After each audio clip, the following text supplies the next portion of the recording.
Sobat RKN, Rumah Kebudayaan Nusantara, apa kabar? Semoga sehat selalu. Kali ini diskusi RKN kita akan membahas terkait topik yang sedang hangat diperbincangkan di masyarakat, yaitu bagaimana nasib Kabar Eskrim pasca nyanyian Ismail Bolong. Dan saat ini saya sudah bersama dengan dua narasumber yang siap untuk memberikan tanggapan pandangan mereka terkait dengan isu ini. Bersama saya narasumber pertama yaitu Kombes Pol Purnawirawan Dr. Andus Alphonse Loemau. Selamat siang. Selamat siang, Mbak. Ya, Bung Alphonse ini sebagai pengamat kepolisian. Dan narasumber yang kedua yaitu Bung Petrus Celestinus. Selamat siang, Bung Petrus. Ya, Bung Petrus Celestinus ini merupakan praktisi hukum, begitu ya. Nah, Sobat RKN, sedikit background terkait dengan isu ini. Kita tahu belum usai dengan kasus pembunuhan berencana Brigadir Yosua yang melibatkan Jenderal Bintang 2 Verdi Sambo. Kemudian ada dugaan jual beli narkoba oleh Irjen Teddy Minahasa. Institusi Polri saat ini kembali diguncang dengan isu lainnya yang datang dari seorang mantan anggota Polri, ya Bung ya.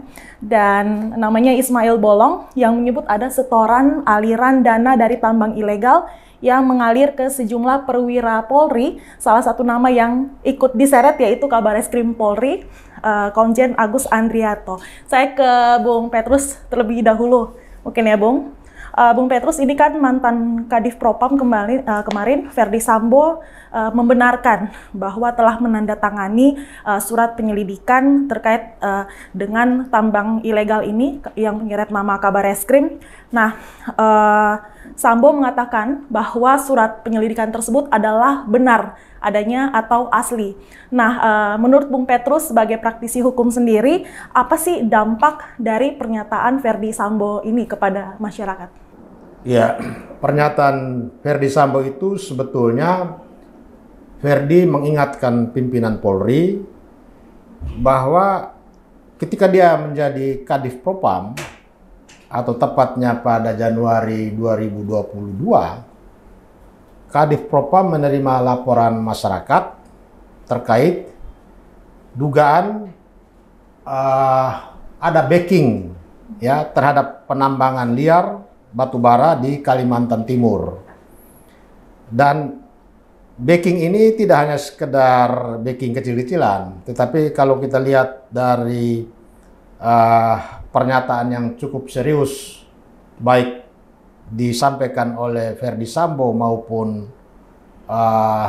satu lagi Brigjen Hendra yang sekarang ini nonaktif, ini menunjukkan bahwa ada satu peristiwa besar yang sekarang ini menjadi bola panas di Mabes Polri, tetapi tidak tertangani dengan baik. Ada fakta bahwa Kadif Propam Mabes Polri pernah melakukan penyelidikan terhadap kasus yang disebut-sebut sekarang aliran dana begitu besar kepada petinggi Polri, termasuk pejabat utama Polda Kalimantan Timur sampai kepada level yang paling bawah. Ini menggambarkan begitu rusaknya sistem penegakan hukum kita, di mana penegakan hukum yang seharusnya berjalan sesuai dengan undang-undang, tetapi di situ melekat sistem rusak ya, sistem membelokkan undang-undang ya, sistem di mana oknum-oknum pejabat tinggi Polri sampai yang paling rendah melakukan kejahatan dalam memberikan backing terhadap kejahatan tambang liar di Kalimantan Timur. Karena tambang liar ini bagaimanapun merusak sistem hukum, mengambil alih kewenangan pemerintah, ya kewenangan negara yang mulai dari Menteri Pertambangan dan Mineral, kewenangan gubernur, kewenangan bupati dalam hal pemberian izin. Ini semua diterabas.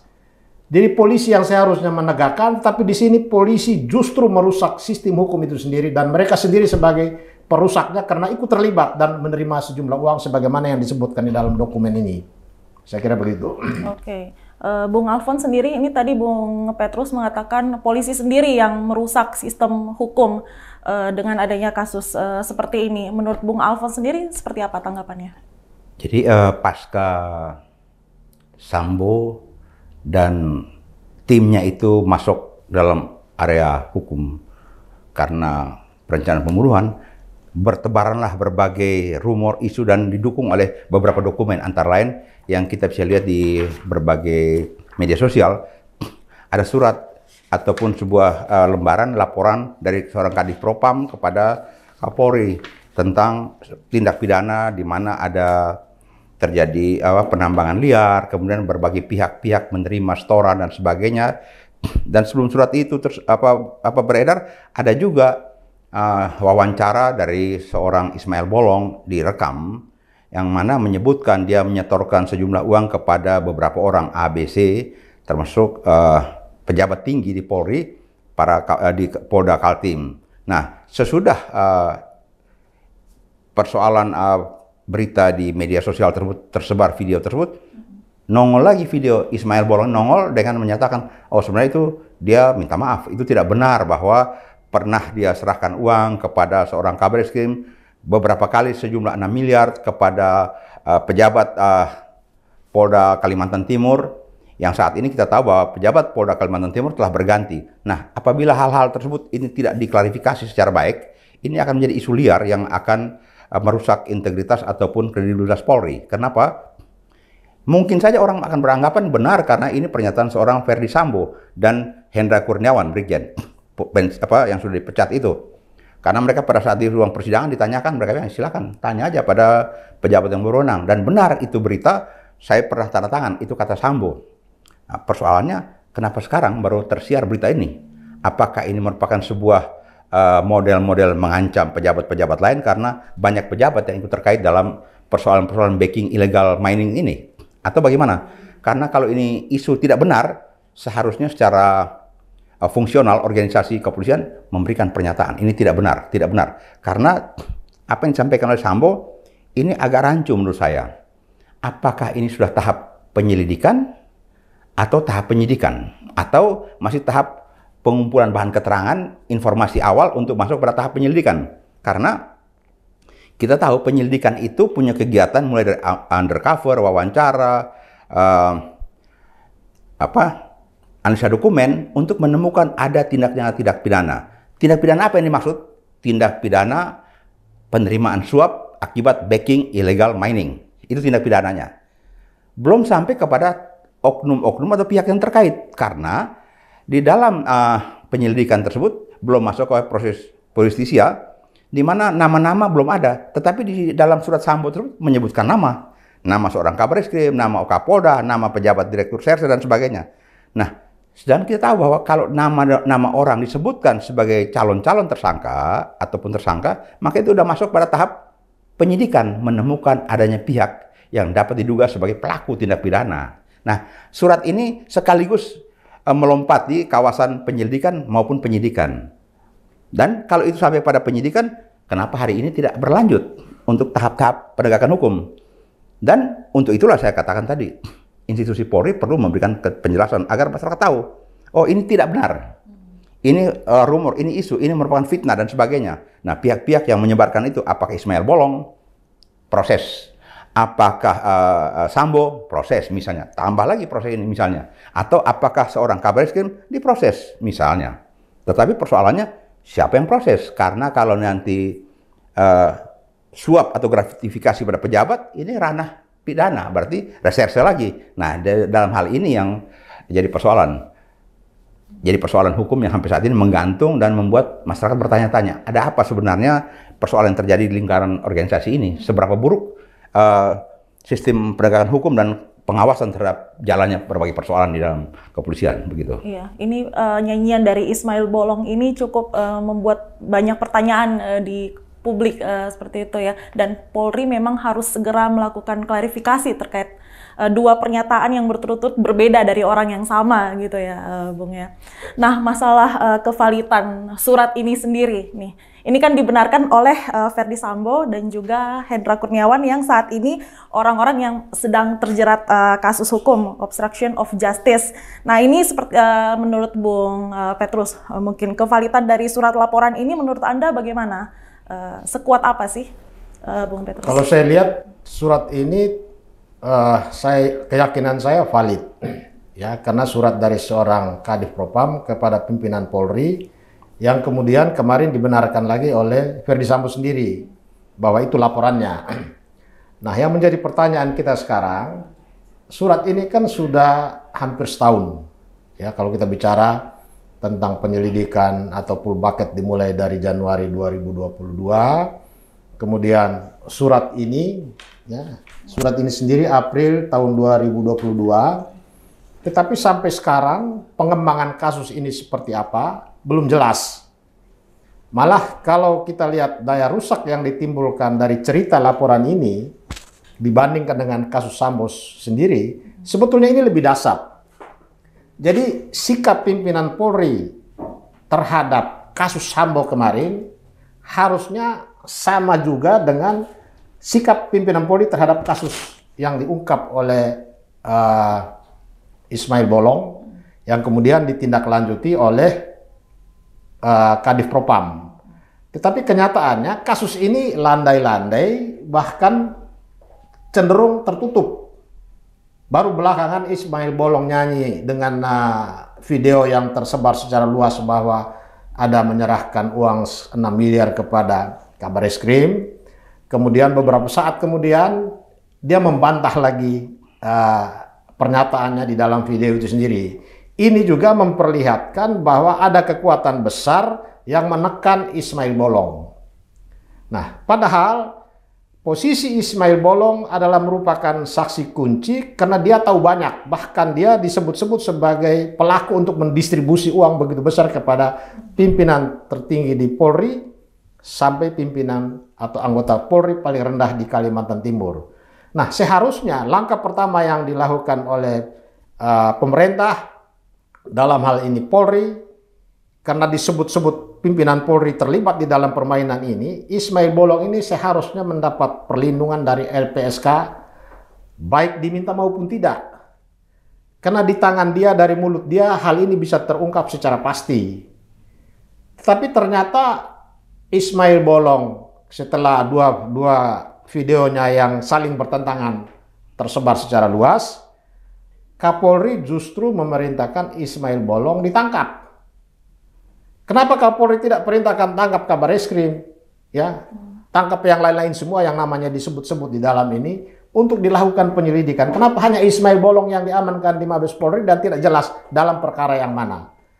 Kalau kita lihat dari laporan Kadif Propam April tahun 2022 ini kan di dalam ini ada kejahatan pertambangan, ada kejahatan korupsi, ya, ada penyalahgunaan wewenang yang secara sistemik mulai dari pimpinan Kabareskrim sampai kepada kepolisian paling rendah di Kalimantan Timur, yang menggambarkan bahwa begitu rusaknya Polri, dan ini tidak hanya di Kalimantan, seluruh Indonesia bicara soal pertambangan itu oknum-oknum polisi di daerah itu bermain, ya, tidak hanya di batubara, galian pasir pun mereka bermain karena sumber uangnya dari situ. Jadi kasus Ismail Bolong yang mengungkap peristiwa ini, Ismail Bolong harusnya berada di bawah perlindungan oleh LPSK. Dia harus ambil alih dari tahanan Polri, ditaruh di salah satu rumah aman supaya dia secara bebas, ya, dia tidak boleh ada dalam tekanan untuk memihak yang mana. Karena kelihatannya dia sudah memihak kepada kepentingan orang yang dia ungkap pertama, yaitu Kabareskrim. Dan ini juga menyangkut nama besar banyak pimpinan Polri, sehingga ini harus dikelirkan apakah ini fitnah atau tidak. Kalau fitnah segera rehabilitir, ya, karena di situ ada banyak bintang di situ. Tapi kalau ini benar, ini juga harus diproses, prosesnya harus terbuka. Ini juga memperlihatkan perintah Presiden, keluhan Presiden, nasihat Presiden dengan mengumpulkan semua perwira Polri di istana tidak berjalan. Karena sampai hari ini tidak jelas kasus ini mau diapakan. Oke. Kira-kira begitu. Ismail Bolong ini saksi kunci yang harus dilindungi, harus dilindungi supaya dia dalam keadaan bebas mengungkapkan secara fair, objektif, apa adanya. Oke. Bung Petrus melihat nyanyian Ismail Bolong ini ada indikasi untuk pengalihan isu juga nggak sih? Kan kita tahu ada. Kalau bilang pengalihan isu, sebetulnya sudah terlambat. Kalau misalnya dibilang mau mengalihkan isu kasus Ferdy Sambo, kasus Ferdy Sambo sudah landai, orang sudah mulai, ya, sudah basi lah. Jadi harusnya nyanyian Ismail Bolong ini benar atau tidak, Ismail Bolong ini harus dilindungi dulu, diamankan. Karena ini kelihatannya saling menyandera, saling melindungi. Ini saling melindungi sudah gagal karena udah saling buka-bukaan. Gitu. Oke. Bung Alphonse, dari surat penyelidikan yang sudah tersebar di publik, ini ada banyak nama-nama yang disebut dalam surat tersebut. Nah, kalau Bang Alphonse sendiri melihatnya bagaimana sih Polri harus menanggapi kasus-kasus yang sudah menyeret banyak nama petinggi Polri ini? Apakah ini merupakan momentum yang tepat agar Polri membenahi sistem di tubuh mereka sendiri atau bagaimana? Baik, jadi membahas ini menurut saya validitas surat ini dilihat dari dua perspektif.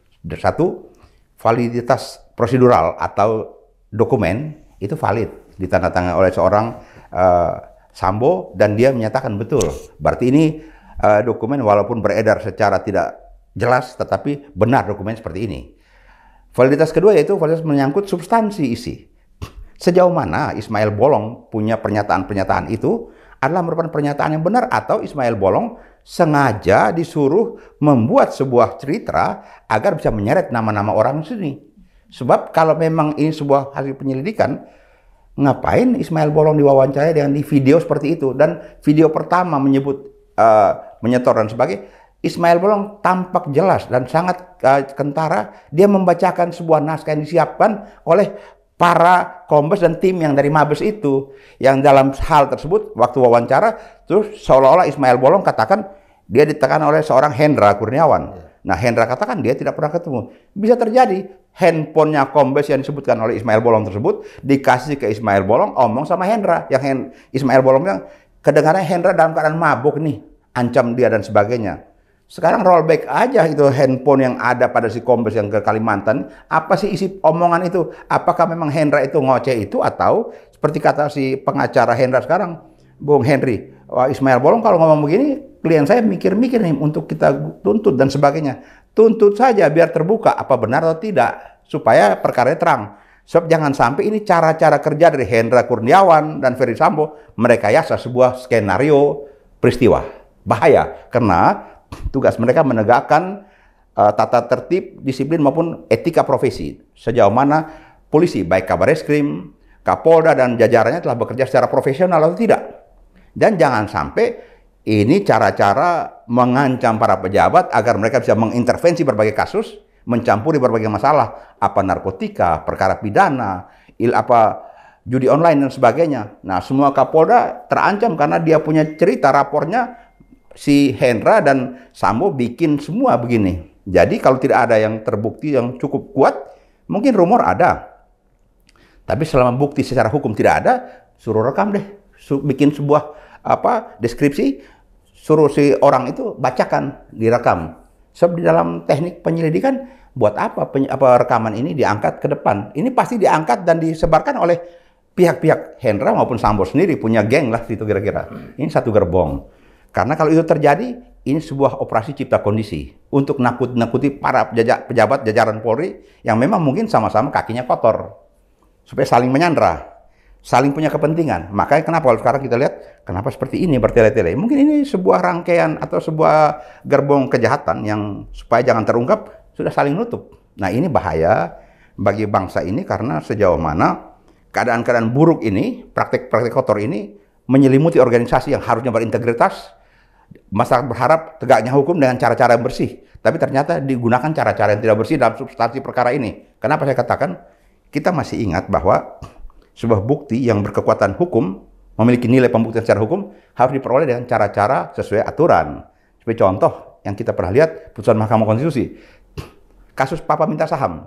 Jelas itu memang begitu, tapi karena rekaman mengenai pembicaraan antara yang minta dan itu dilakukan oleh bukan pihak penyidik, maka bukti tersebut ditolak dan bukan sebagai bukti yang berkekuatan hukum.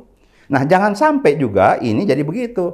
Bukti yang disampaikan oleh Ismail Bolong karena direkayasa oleh Hendra Kurniawan dan timnya maupun Sambo, terus mau diangkat ternyata ini sebuah rekayasa karena mulai kapan sih Propam itu turun menyelidiki dan sebagainya tanpa ada pengaduan masyarakat. Sekarang seingat saya perkara ini dimulai dengan rapat dengar pendapat. Ada mengenai illegal mining, ada dan sebagainya. Terus dari rapat dengar pendapat tersebut dan DPR dibentuklah tim untuk turun full bucket istilahnya ataupun pengumpulan informasi dan data. Terus nanti itu jadi bahan untuk penyelidikan. Jadi ini baru bahan dasar buat rencana penyelidikan. Belum untuk masuk pada ranah hukum nantinya. Nah, kalau baru masuk kepada bahan dasar untuk input proses hukum, apakah nanti itu di situ masuk dalam proses ini pelanggaran etika, ataukah masuk ke profesi yang mana penyalahgunaan wewenang. Sehingga itu nanti ada pelanggaran etika itu bisa berbuntut PTDH, sedangkan profesi bisa berbuntut pada pidana. Nah, ini juga yang tidak jelas di polisi. Kapan sebuah persoalan ditangani secara etika dan kapan secara profesi. Karena seperti contoh yang kita lihat kan, Sambo, Hendra dan sebagainya belum udah di PTDH. Sedangkan Napoleon Bonaparte dan beberapa yang lain sudah putusan pengadilan juga belum di PTDH, belum juga etika. Jadi kapan ya proses kode etik ini berjalan, kapan proses hukum itu berjalan? Orang udah tersangka, udah masuk proses pidana, masih sampai sekarang kok. Ada juga sudah lewat di masa pidana, seperti Brotoseno, masuk tugas lagi, setelah rame-rame baru di PTDH. Jadi ini juga menjadi bahan introspeksi bagi polisi. Tertib acara atau tertib administrasi seperti ini harus ditegaskan dan diterangkan kepada masyarakat. Karena jangan sampai bola liar ini bersebar makin luas, makin lebar, sehingga kepercayaan masyarakat begitu jatuh. Kalau jatuh masyarakat punya kepercayaan pada polisi, maka sekaligus presiden tidak punya wibawa. Karena apa? Negara hukum, penegakan hukum merupakan kunci keberhasilan daripada sebuah tegaknya negara hukum. Begitu. Saya konfirmasi, Bung. Artinya surat penyelidikan yang tersebar di publik ini Mas belum ada laporan dari masyarakat, atau ini kan dari rapat di DPR tadi dikatakan seperti, atau sudah memang ada laporan sehingga sekarang sudah berbentuk surat penyelidikan seperti ini? Jadi begini, pada hakikatnya polisi itu menangani suatu perkara bisa karena laporan masyarakat, bisa karena sebuah kejadian yang dia temukan sendiri, terus mereka buat laporan. Seperti contoh begini, kalau ada orang mati di jalan ketabrak mobil, kan tidak ada orang yang lapor. Waktu polisi jalan lihat ada orang mati, dia bikin laporan. Itu ada format B, format A misalnya kan. Jadi kadang-kadang ada kekeliruan juga polisi begini. Kalau masyarakat melapor, saya ditipu begini begitu, terus mereka bilang pasalnya 378. Dalam pengembangan terhadap, ini ada penggelapan. Polisinya bilang lapor lagi penggelapan. Ini kan tidak berotak ini penyidiknya. Harusnya apabila dia temukan dugaan tindak pidana, dia kembangkan, dia dan dibikin laporan. Ini contoh pernah ada. Pada kasus Hendra Harja itu, pengacara yang saat itu ribut. Loh, kok yang bikin laporan Hendra Harja ini kok polisi, namanya Mustari Sembiring. Ngapain? Kenapa polisi bikin laporan? Di pra-peradilan itu waktu. Lah, kalau polisi menemukan dugaan ada tindak pidana, dia bikin dong laporan pendapatan, bikin format A itu atau B itu, maka diproses. Tidak ada larangan dan bukan haram hukumnya. Nah, terhadap begini pun, karena di dalam rapat dengar pendapat ada begini begitu, dia bikin buat bahan pengumpulan data. Dari situ nanti naik ke penyelidikan dan penyidikan. Itu adalah proses-proses hukum yang harusnya dikerjakan oleh para penyidik. Dan seperti contoh, ada juga laporan hasil pemeriksaan BPK. Dari situ kelihatan ada temuan berulang dan sebagainya. Mestinya itu juga dari bukti awal untuk masuk kepada input penyelidikan. Jadi jangan tunggu masyarakat lapor, baru polisi bangkit dari kematian, atau tunggu sudah rame-rame juga konon pingsan. Ya itu tidak profesional cara-cara penegakan hukum begitu. Artinya kita tunggu klarifikasi dari Polri secepatnya harus. Seterang-terangnya seperti itu. Dan Bung Alphonse, ini banyak pihak nih yang meminta Kapolri Jenderal Listio Sigit ini yang memimpin langsung penyelidikan kasus dugaan suap penambangan ilegal yang menyeret nama petinggi Polri, termasuk nama Kabar Eskrim. Nah, menurut Anda, apakah langkah Kapolri sejauh ini sudah cukup maksimal, ataukah ada masukan-masukan lagi? Apa sih yang sebaiknya harus dilakukan oleh Kapolri? Sebenarnya kalau masyarakat berharap banyak bahwa ini harus Kapolri tangani, masyarakat nggak usah berharap banyak. Karena sudah sepatutnya itu menjadi tupoknya beliau sebagai pimpinan kan. Yang namanya komandan itu mulai dari planning sampai pengawasan itu kerjaannya dia. Kalau ada rumor begini. Nah, kalau belum ditangani mungkin saja beliau sibuk karena macam-macam. Baru ada kejadian Sambo, belum reda, sudah ada kejadian di Malang itu yang orang mati di stadion. Ada lagi kejadian Teddy Minahasa, belum selesai lagi. Ada lagi itu kejadian di Polsek, terima laporan sambil meras rakyat, ada lagi bencana alam. Mungkin seorang Kapolri punya otak bisa pecah belah kan untuk itu. Tetapi untuk itulah dia didukung oleh staf, termasuk staf ahli dan sebagainya. Nah, kemampuan manajerial yaitu kemampuan membagi kerja. Tidak harus juga dia jadi seorang tukang kacang kan, manajer kan. Dia tanam kacang sendiri, goreng kacang sendiri, jual kacang sendiri, nggak laku makan sendiri. Itu bukan manajemen, bukan manajerial.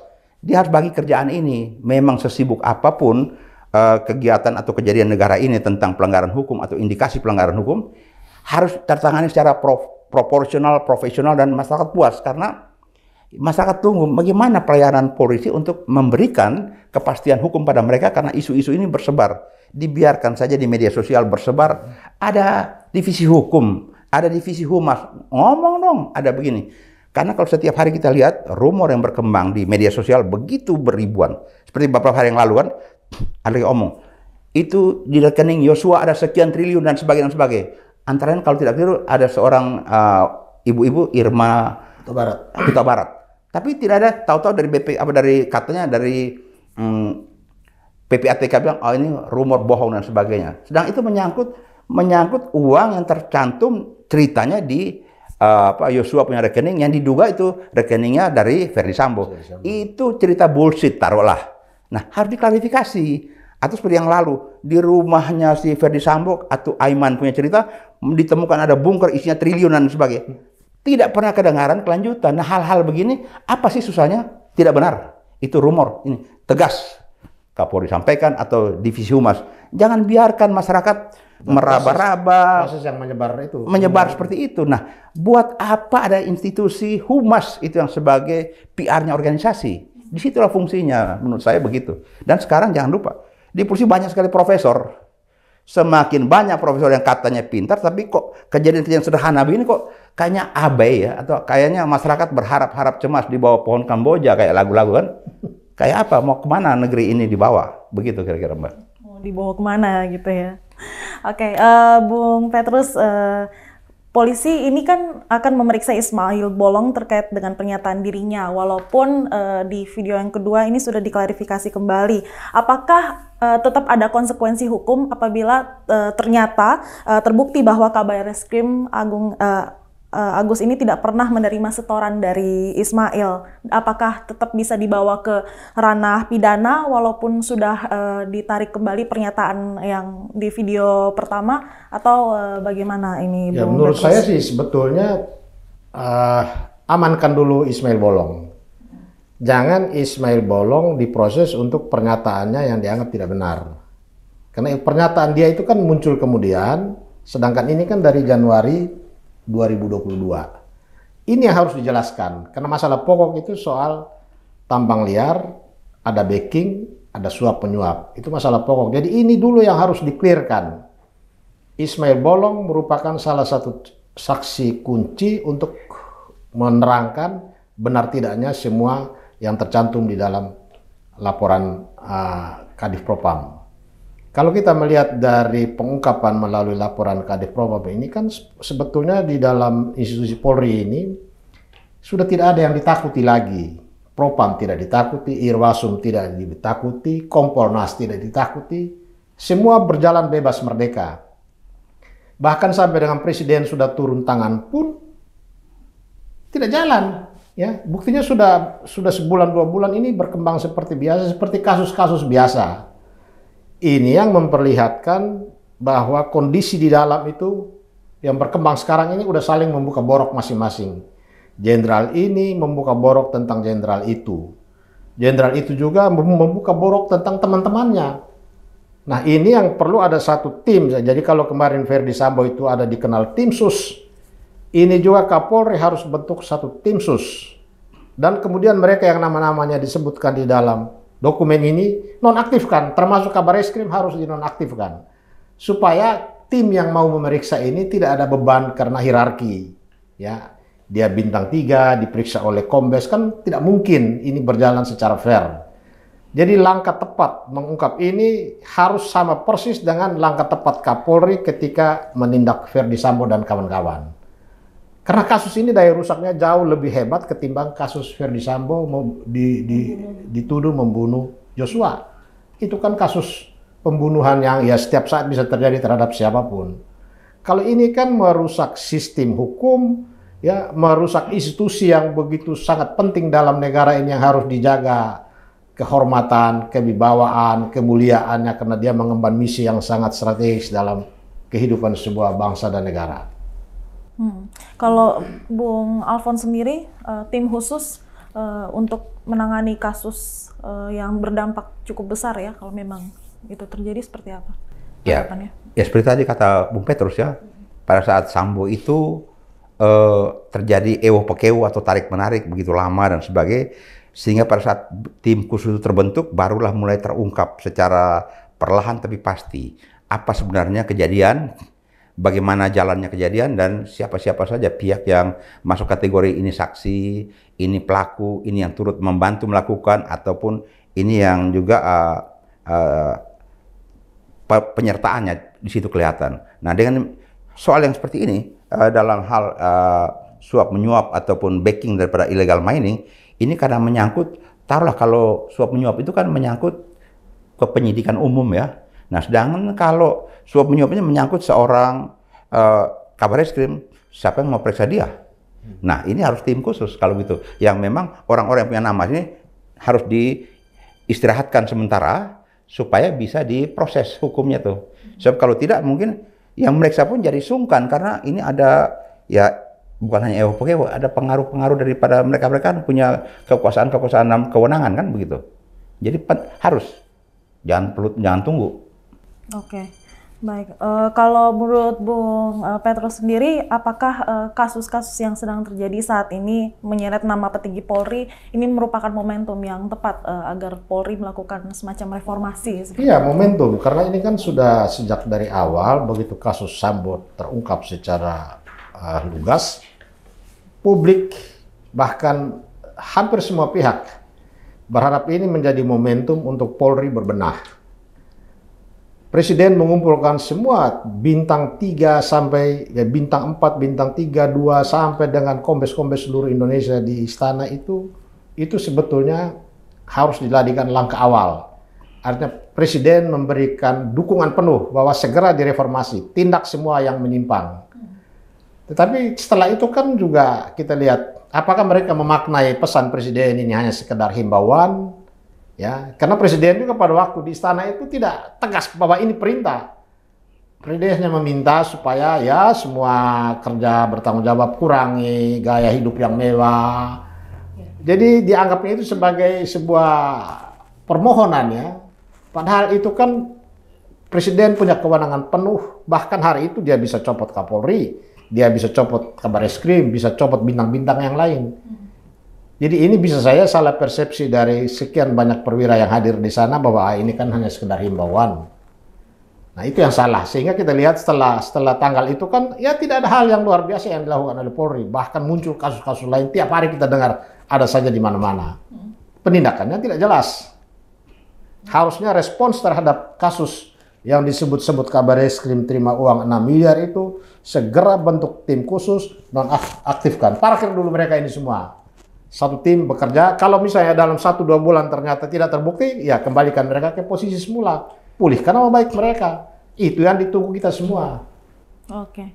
Ini menyinggung Presiden yang telah memanggil petinggi Polri kemarin. Betul. Di istana ya, Bung Alfons sendiri sebagai orang yang berkecimpung lama di dunia kepolisian ini melihat apakah apa yang diarahkan Presiden ini semacam arahan wanti-wanti karena sudah mengetahui kondisi internal di dalam Polri ini sendiri. Sebelum Bung Alfons, mungkin saya ingin tambahkan, muncul satu hal yang seperti ada pembangkangan. Ya, seorang Kapolda Kalimantan Selatan yang sudah bintang 2, tapi kemarin diungkap oleh Ketua IPW Sugeng Teguh Santoso masih menandatangani sebuah SP3 sebagai Dirpidum, ya, Krimum di Mabes Polri. Padahal dia sudah jabat pimpinan Polri, ya, Kapolda di Kalimantan Selatan dengan bintang 2, tetapi keluar surat sebagai penyidik Dirpidum. ini kan sebuah peristiwa yang sebetulnya tidak perlu terjadi. Begitu buruknya administrasi penyidikan di Mabes Polri saat ini. Jadi Presiden baru saja memerintahkan supaya semua berbenah, tetapi pelanggaran itu berjalan terus-menerus. Jadi ya kita dengarkan bagaimana Bung Alphonse melihatnya seperti apa. Buruknya administrasi, kemudian manajemen, tanggapannya seperti apa? Jadi menurut saya begini, inilah saatnya fungsi Kompolnas itu dipasang taringnya. Karena Presiden punya bawahan kan Kapolri. Sudah tegas dan jelas panggil Kapolri dengan Kapolda dan sampai Kapolres. Masih seperti begini. Nah, Kompolnas itu ada Menko Polhukam sebagai ex officio ketua Kompolnas. Nah, kalau aturan tidak jelas, keluarkan ketentuan sekarang. Kalau begitu hasil perintah Presiden begini, masih ada begini begitu, apa dong Kompolnas punya kerjaan? Jangan makan gaji doang gitu kan. Tegas, ini perintah Presiden begini begitu. Karena di Kompolnas banyak juga para senior polisi yang juga dari segi hukum, praktisi penegak hukum dan sebagainya. Jangan sampai Presiden sudah berteriak sampai lidahnya menjulur, tetapi Kompolnas juga bungkem, bahkan tidak ada reaksi. Dan di polisi pun, kalau seperti tadi kata Pak Petrus, kok tidak tertib seperti ini. Yang sudah jadi Kapolda sudah bukan penyidik, kan satu persoalan. Karena tempusnya menandatangani kan sudah lewat itu. Bisa cacat surat yang ditandatangani. Karena secara waktu, emang waktu kan Anda tanda tangan ini, Anda sebagai apa? Dalam jabatan ini, Anda sudah tidak punya kompetensi untuk itu. Kualifikasi dia sebagai pejabat sudah tidak di situ kan. Nah, hal-hal ketidaktertiban atau berbagai pelanggaran yang masih menyusul dan tidak tertutup kemungkinan pasca kejadian ini masih akan banyak lagi. Karena kalau kita dengar-dengar Sambo dengan kesaktian buku hitamnya, mungkin dia masih pegang banyak mantra di sana. Untuk kapan-kapan dia ledakkan petasan atau mercon banting ataupun mungkin bom-bom molotov yang bisa membuat masyarakat itu terkaget-kaget. Ini jangan-jangan sudah seburuk inikah organisasi kepolisian sebagai penegak hukum ini, atau memang praktek buruk beberapa orang ini merusak image organisasi yang masih lebih banyak orang baik, tapi ya karena orang baiknya diam, tidak bersuara, penjahatnya merajalela. Akhirnya penjahatnya merajalela. Jadi sudah saatnya orang baik bersuara, orang benar bersuara, supaya orang-orang yang memang berperilaku buruk ataupun memanfaatkan kewenangan di dalam organisasi ini bertobat, berhenti atau dihukum. Karena seperti contoh, salah satu arahan Presiden berhenti dengan sikap hedon dan sebagainya. Hedon ini datang dari mana sih? Gaji jenderal itu cuma 20 juta kok. Tapi kalau dia pakai mobil Land Cruiser dan sebagainya, Lexus dan sebagainya yang miliaran, itu emangnya dia anaknya siapa sih? Itu juga anaknya kuli dulunya. Kok sekarang tiba-tiba kayak bangsawan ya, bangsawan baru gitu kan, landlord. Kenapa? Dari illegal logging, illegal mining dan sebagainya. Menyalahgunakan wewenang, menerima suap, gratifikasi dan tidak tersentuh hukum. Mereka sendiri merupakan orang-orang di atas hukum itu sendiri. Nah, ini yang perlu di era ini, dengan bantuan berbagai media sosial mengkritisi ataupun menyoroti praktik-praktik yang bertentangan dengan hukum ini, agar dari hari ke hari kita berharap akan semakin baik ya praktik penegakan hukum yang dikerjakan oleh para pelaksana atau tangan-tangan bersih. Memang sulit menyapu kotoran di halaman dengan sapu yang kotor, itu kata beberapa pemikir terdahulu gitu. Sulit menyapu halaman yang kotor dengan sapu yang kotor. Tadi Anda sempat menyinggung Kompolnas harus diperkuat taringnya. Ini maksudnya secara regulasinya, ataukah memang kinerjanya sendiri yang harus dibenahi? Atau mungkin regulasinya lagi yang perlu diperkuat? Begini, karena Kompolnas itu lahir pada era reformasi untuk mengawasi polisi. Tapi jangan lupa, aturan-aturan yang mengatur Kompolnas dan sebagainya itu dikerangkeng oleh organisasi Polri. Organisasi Polri sendiri tidak mau Kompolnas itu punya taring. Dia mau Kompolnas itu jadi anak asuh di bawah ketiaknya polisi, supaya Kompolnas jangan terlalu bisa koreksi lah. Sekarang kalau kita mau lihat berapa banyak laporan masyarakat ke Kompolnas tentang kinerja atau keburukan Polri, dan berapa banyak yang Kompolnas kritisi Polri, atau Kompolnas itu keliling-keliling Polda atau ke Mabes hanya buat ya dikasihani juga oleh pejabat-pejabat. Jadi kalau ada semacam budaya sungkan menyungkan, beri memberi, ya Kompolnas hanya semacam macan ompong yang ada tapi tidak punya kemampuan apa-apa, karena dia pun berharap ada sedekah atau tetesan embun dari organisasi ini kan. Karena aturan-aturan yang disiapin pun memang aturan yang membuat Kompolnas banci. Kenapa sekarang tidak dia bikin atau bikin seminar para ahli bagaimana Kompolnas di luar negeri dan sebagainya serupa itu bisa berfungsi untuk mengawasi dan bisa bergigi. Jadi kalau laporan masyarakat Kompolnas punya rekomendasi kepada Presiden, Kapolri copot, Kapolda copot, atau direktur ini dan sebagainya. Harus begitu sebenarnya supaya berwibawa. Ini ada Pak Mahfud, ada berapa banyak orang situ makan gaji bulanan, kita tidak lihat apa kinerjanya buat bersihnya organisasi Polri dari hari ke hari. Begitu. Kalau Bung Petrus ingin menambahkan terkait dengan Kompolnas ini sendiri? Ya harus direformasi, terutama kelembagaannya, karena Kompolnas itu kan bertanggung langsung kepada Presiden. Kalau dia bertanggung langsung kepada Presiden, maka dia harus dengan undang-undang tersendiri. Seperti halnya misalnya BNPT, itu kan dia kelembagaannya tersendiri bertanggung jawab langsung kepada Presiden. Nah, Kompolnas ini justru jadi banci karena dia secara struktur langsung bertanggung jawab kepada Presiden, tetapi dalam praktek pekerjaannya dia sebagai ada semacam insubordinasi dari dia subordinasi dari Polri. Bahkan dalam banyak hal, kasus waktu Kompolnas ada Adrianus Meliala sempat diancam oleh Kabar Reskrimnya waktu itu karena kontrol soal upeti-upeti yang sering diterima oleh pimpinan Polri. Malah diancam mau ditersangkakan. Ini juga menunjukkan bahwa keberadaan Kompolnas itu jadi underbow. Padahal dia lembaga pengawas. Harusnya dia tegar, independen, dan punya kewenangan yang penuh seperti lembaga pengawas lainnya di luar institusi Polri. Misalnya kita lihat Komisi Yudisial.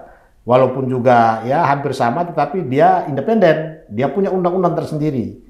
Kenapa Kompolnas kok undang-undangnya masih melekat dengan undang-undang kepolisian? Ini problem. Jadi kelembagaannya harus diperkuat dan diisi oleh orang-orang yang betul-betul bebas. Jangan pensiunan polisi, ya kebanyakan duduk di situ.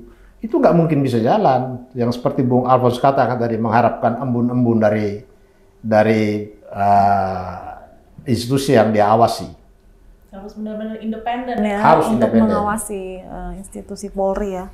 Nah, Bung Petrus, Bung Alfons, memang isu perang bintang di Polri ini mendapat perhatian khusus oleh pemerintah. Menko Polhukam Mahfud MD kemarin sempat menanggapi dengan mengatakan sejumlah jenderal sedang saling membuka kartu truf, sehingga hal ini harus segera dicari akar permasalahan dan dicarikan solusinya. Nah, kalau Bung Alfons sendiri melihat apakah benar ini artinya di tubuh Polri sendiri bisa dikatakan ada fenomena saling mangsa antar anggota kepolisian, ada kompetisi di antara Polri, tapi sifatnya ini tidak hanya konstruktif, tapi juga destruktif gitu, atau toksik lah istilah kita sekarang ini. Kalau Bung Alfons melihatnya bagaimana? Kalau kompetisi pasti ya, karena begitu mereka lahir dari Akpol, Akabri itu, ini kayak kuda pacuan aja, masing-masing dipacu untuk menjadi the best one. Jadi Kapolri taruhlah, atau di Kapolda dan sebagainya. Nah, berlomba-lomba di kadang-kadang saling memakan teman. Tidak jarang saling menjelekan teman ataupun saling membuka borok teman. Jadi musuh yang paling besar ya temanmu, saling membuka borok. Nah, persoalannya sejauh mana para petinggi yang saling membuka borok ini memang ada boroknya. Kalau dia clean-clean saja, nggak ada persoalan. Dia omong apapun karena dia clean dan dia suci kan. Tetapi persoalannya kan semua kakinya berlumur, ini kayak bunga teratai kan, dari dalam lumpur. Jadi kalau saling membuka ini dari hari ke hari akan saling membuka borok, dan ini ibaratnya was-was saja. Lu awas jangan omong punya gua, nanti gua omong punya emu. Kalau ini yang terjadi, kemungkinan besar terjadi karena memang hampir di semua lini ini memang budaya-budaya berteman, saling melindungi, saling menolong. Budaya gotong royong punya salah satu dampak negatif ya begini nih. Saling nutupi bahkan kan. Jadi kalau satu angkatan ada kakak asuh mungkin dan sebagainya, kalau juniornya bagus dan bisa, taruhlah kalau seniornya suka main golf dulunya, juniornya siapkan caddy, punya bayaran, lapangan dan sebagainya, ini akan berlanjut. Generasi, jadi kalau kita bisa dengar atau lihat seperti haluan, generasi penguasa itu juga punya geng dan sebagainya. Kalau kita lihat Sambo ini dari mana sih datangnya dulu, dari Metro Jaya dan sebagainya, ini ada gengnya nanti. Kayak garis keturunannya ada darah birunya di sana. Yang lain-lain kan bukan tidak kalah pintar yang Sambo, tapi di pinggir-pinggir jurang aja mereka yang tidak pernah kelihatan. Nah, saling asuh asih ini, membina seperti ini, satu saat pada saat ini ada friksi, kepentingan mereka itu saling terganggu, saling menyerang. Jadi predator sesamanya. Karena mereka anatomi mereka dilahirkan untuk menjadi petarung. Jadi mereka bukan untuk jadi satu, ibaratnya satu jadi pengikut yang baik. Bukan. Kita berteman, teman boleh teman. Tapi curiga jalan terus. Kapan saya bisa dudukin, posisimu saya rebut. Ini hampir mirip di dunia Italia sana kan. Kapan kita gulingkan Big Boss, tapi contoh seperti sekarang. Kan tidak heran kan pada saat Sambo ini ribut dan sebagainya, kita baca berita dan sebagainya, ada Pak Luhut memanggil seorang pejabat tinggi Polri, tindak tegas, jangan khawatir, itu Sambo mau siapapun backingnya, sikat habis dan sebagainya. Nah pejabatnya pulang dengan semangat, sikat. Berharap kalau Sambo itu punya penyakit nyangkut ke atas, kan di atas jatuh, dia kan duduk di bawah pohon Kamboja kan ketiban bintang kan. Ternyata di atas tidak kunjung jatuh karena Pak Lurahnya bilang, ya tetap kan. Nah yang sudah sikat keras tadi sekarang kecipratan debunya ini sekarang disikat balik dengan ekor-ekornya. Ini kalau metaforanya kayak begitu sebenarnya. Begitu dipanggil oleh seorang petinggi di sana, sikat, jangan takut deckingnya.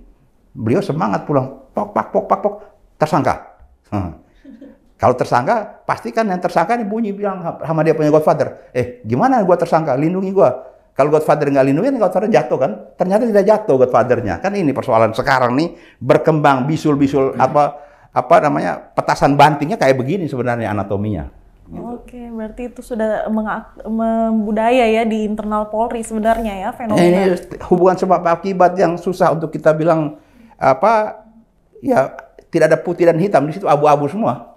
Oke. Kalau menurut Bung Alfons sendiri dampaknya kepada masyarakat sipil seperti kita ini bagaimana apabila kondisi ini terus dibiarkan? Perkuatan untuk sosial media, masyarakat punya pendapat-pendapat untuk tetap mengkritisi hal-hal yang tidak clear dalam praktik-praktik penegakan hukum. Jangan bosan-bosan ya, jangan jemu-jemunya, teriakan terus. Karena ibaratnya kalau organisasinya udah stubborn atau kepala batu, kalau tiap hari diketok terus pecah juga lama-lama, dan mereka akan berguguran karena praktik busuk itu ya kata Pak Setapi kan, secepat apapun kebohongan itu berlari, maka satu saat kebenaran akan juga mengejar dan menemukannya. Nah masyarakat jangan putus asa. Kita semua sebagai warga negara yang cinta akan Polri yang profesional yang bersih, jangan putus-putusnya kita mengkritisi dan berikan rekomendasi bagaimana sebaiknya, atau berikan hints, ini loh ada si A si B. Nah polisi sendiri harus buka ruang buat publik untuk menerima komplain. Penerimaan komplain tersebut sudah tidak lanjuti sejauh mana, kayak sekarang Ismail Bolong omong, sejauh mana Ismail Bolong punya omong itu benar, diverifikasi, diklarifikasi, jangan didiamkan. Sebab mungkin saja benar, tapi mungkin saja tidak benar. Gitu kira-kira. Oke, kalau Bung Petrus sendiri bagaimana ini tanggapannya terkait dengan mungkin solusi yang harus diambil? Soal perang bintang ini kan sebetulnya momentum yang tepat untuk Kapolri membenahi. Karena kalau kemarin-kemarin itu kan kelihatannya kondisi saling menyandera, saling melindungi. Ketika kondisi ini masih kuat, saling menyandera, saling melindungi, maka mengungkap kejahatan di internal itu sulit. Sekarang masing-masing buka borok. Jadi informasi itu sudah terbuka di depan mata pimpinan Polri. Nah, pimpinan Polri harus merespons ini dengan membentuk satu tim yang betul-betul netral, ya, dan kuat untuk memproses informasi dari kedua belah pihak, karena mereka sudah saling membuka. Kejahatan saya kamu buka, ya kejahatan kamu saya buka juga. Jadi jangan biarkan perang bintang ini berlalu tanpa menghasilkan sesuatu apapun, karena publik justru menunggu apa wujud konkret yang sebenarnya dari permintaan publik yang direspons oleh Presiden dengan perintah benahi, lakukan secara terbuka dan tuntas. Tapi sekarang tidak ada yang tuntas. Yang tuntas hanya Verdi Sambo dengan teman-temannya diproses. Yang lain-lain belum. Itu belum terlihat. Jadi ini masih pincang. Presiden harusnya lebih tegas lagi.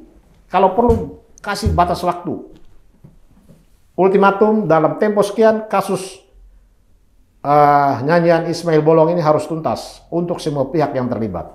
dan mungkin peran media penting ya untuk tetap mengawal kasus tersebut ya. Ya, cuma masalahnya kan isu yang ini muncul, belum selesai muncul isu baru menutup isu yang ini. Ya, itu juga penyakit. Oke, itu juga menjadi PR bersama ya. Mungkin pertanyaan terakhir buat Bung Alphonse, ini kan kasus yang beruntun ini sudah menimpa institusi Polri saat ini dan akhirnya berdampak pada kepercayaan masyarakat yang menurun atas kinerja Polri. Apa sih yang harus dilakukan Bung untuk reformasi di dalam tubuh Polri agar reformasi tersebut dapat terwujud nyata seperti dan meningkatkan kepercayaan masyarakat kembali? Kapolri menyadari penuh bahwa organisasi yang dia pimpin ini organisasi yang sudah sekian puluh tahun ada penyakit turunan, taruhlah. Hari ini beliau dengan kepala dingin mulai cari tahu kutu-kutu yang nempel di kepalanya, copot. Kutu-kutu itu adalah penyakit praktek-praktek penyalahgunaan wewenang, praktek penyalahgunaan wewenang yang mendatangkan keuntungan ataupun manfaat bagi individu-individu pejabat. Nah, beliau tahu itu. Sekarang tinggal niat ingsunnya. Mau nggak sekarang katakan, mari kita berhenti untuk berbuat dosa, mari kita rame-rame pengakuan dan berbuat kebaikan sesuai dengan tupoksi. Jadi pengabdi, pengayom, pelindung masyarakat, penegak hukum, alat negara, keamanan ketertiban kan. Mari kita kembali karena udah cukuplah kesulitan yang serupa ini karena praktek-praktek yang tidak terpuji. Mari hentikan bersama, lupakan kemarin, mari kita lihat ke depan, masa depan Polri yang harus berikan yang terbaik. Saya masih ingat waktu saya jadi taruna itu, pimpinan saya itu seorang marinir. Dia bilang seorang marinir punya doktrin begini, Re Dharma Santi. Apa artinya? Sebagai nanti menjadi pejabat, malu melakukan perbuatan tercela.